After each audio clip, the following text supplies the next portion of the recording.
class. Good afternoon, Sir Josh.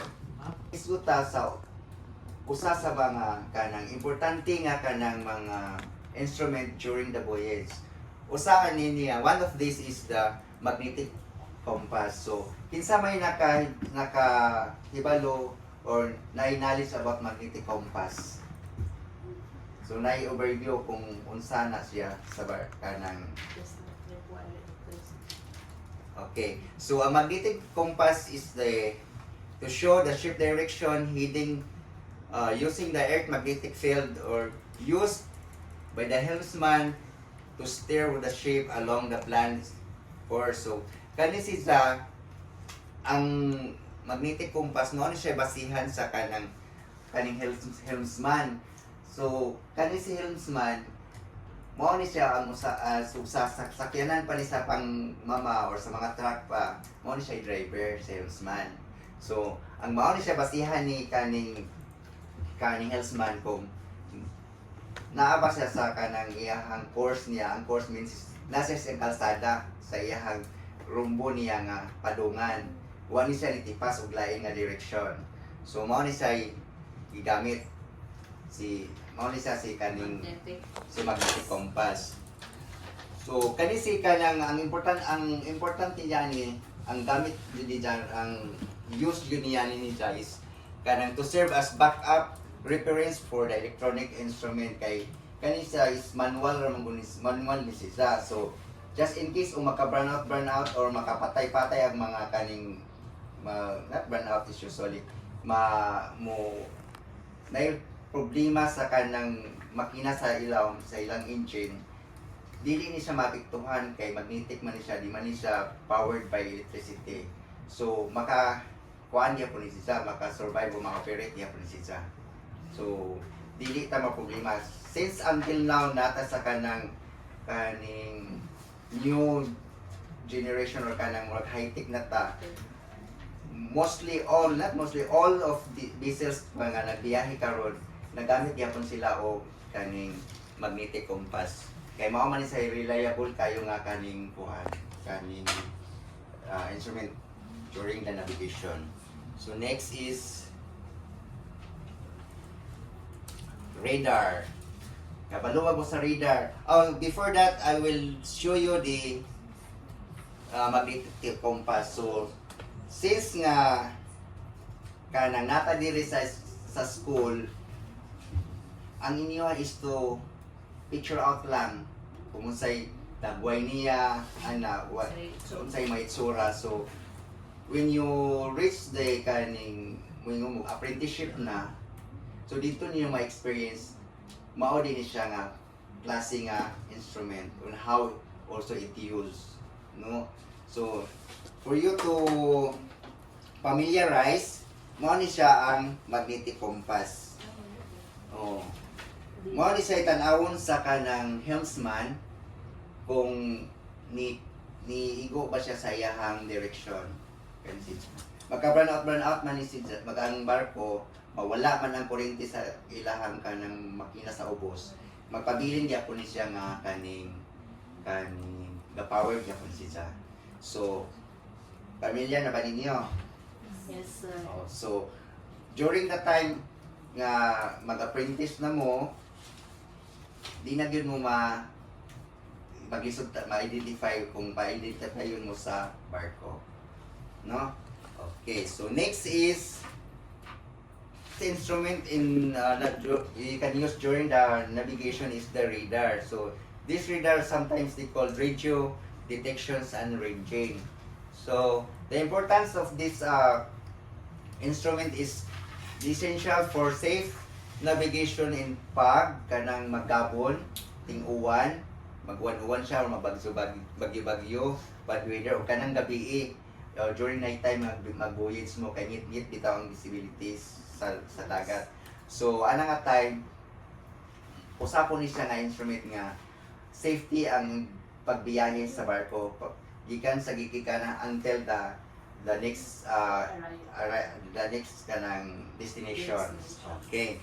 So what is the use unsay may gamit niya ni what's the use of this kaning instrument? So anyone knows about Or nay ideas?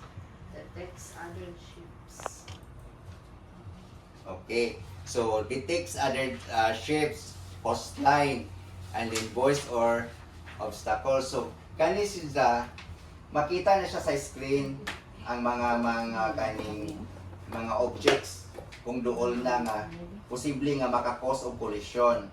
So like kanang mga barko no, coastline kanang mga bahura kanang may bawan nga ninahipid-pid na kasaka ng baybay. Kinahanglan yun nga you are away pila ka meters from the kaning shoreline kay posible nga musangad ang barko. So mao na maka-cause po ng collisions. And then mga buya or boys boys or kaning obstacles kanang kabantay mo nang lutaw sa dagat kanang nay murag kanang May foam orange. orange mo na siya mga buya. Kana siya ga Saan siya, sir? ang- Serves as- nag-serve sa siya kanang buya nga next to na kilometers pwede ka musangad. Kana dapitari mo na siya haong. Ah, Oo, mo na siya. Mo na timailhan. Or depende sa gibutangan sa buya diha kay nay mga kanang obstacle sa ilaw diha nga pwede mo sabot ang barko. Mo na siya parang sa. Mo po na siya makadetect ang kani si radar.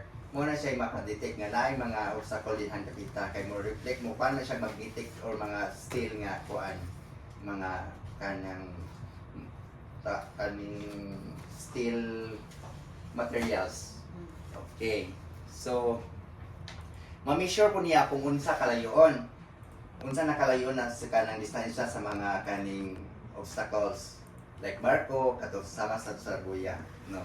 So, next is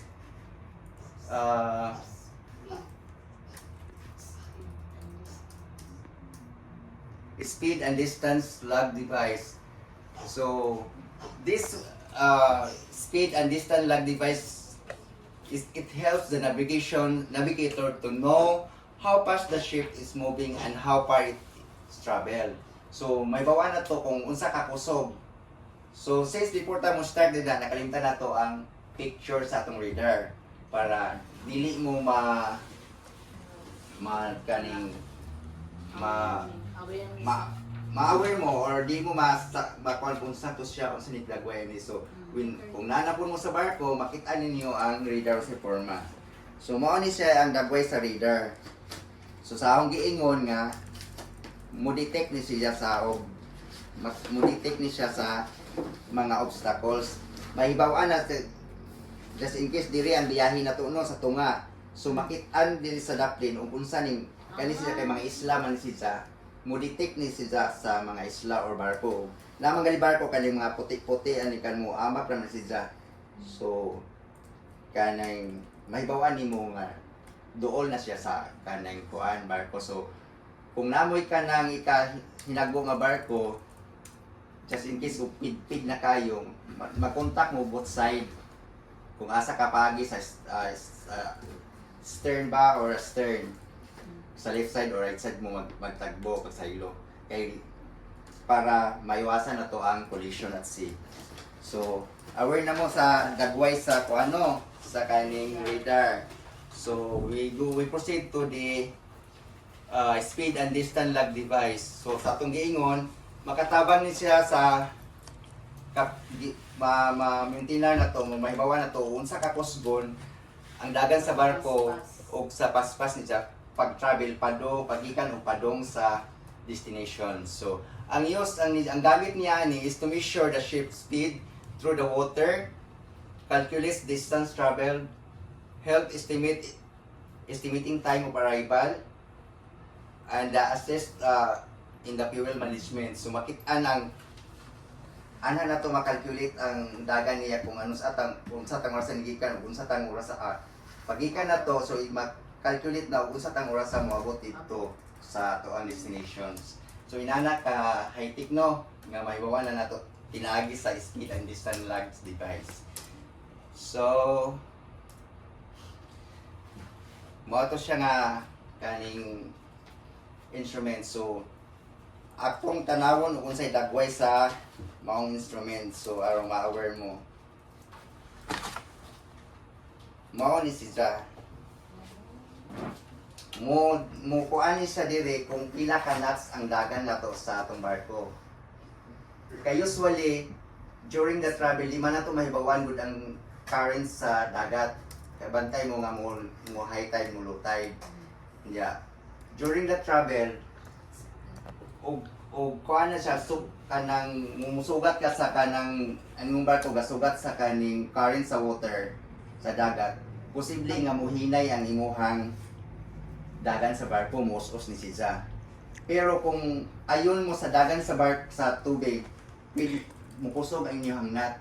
Mo early ang inyong estimated time of arrival sa Cebu is alas 10. Pero ang sug sa dagat pabor sa inyong dagan, posible nga muus-us moabot mo sayo siya as early as 8 o'clock. Mo na as far as ako ang experience during sa akong apprenticeship. So, kani siya makita ninyo ni sa kaning sa bridge niya kung siya nasa kuan sa makita ni mga instrumenta. Bridge means kanang pinakaibabaw bitaw sa barko kanang mag-drive na dito sa babaw. So, aware naman niya. Itanaw niya dito sa sakan sa barko, mo din siya kanang kuan speed distance. Oh. Gamay na siya nga kanang aparatos. Dali na siya makita. So next is automatic identification system. The importance of this instrument is improve maritime safety and communications. It helps identify vessels in congested water. So the use of this the next instrument in navigation is the EIS, the automatic identification system. So the importance of this instrument is to improve maritime safety and communications. So the other one is it helps identify vessel on congested water. It means during kanang mga baud-baud nga panahon, makatabang ni siya. It can in a way base